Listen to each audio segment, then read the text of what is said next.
How to use Amazon gift card. How to add gift card in Amazon. Open Amazon app. If you don't have the app, the link is in the description with Amazon Prime membership. On Amazon Pay at the top left,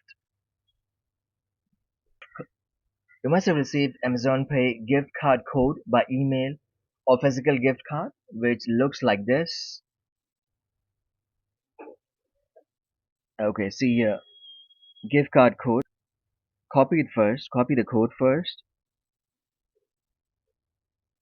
Go back to Amazon.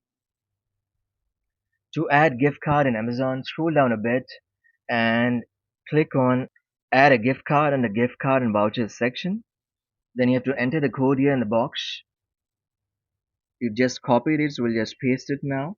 And then click on add gift card to balance. Then it shows this message, gift card added successfully. If you want to double check whether it got added or not, scroll down a bit here. Can you see transaction history? Click on it.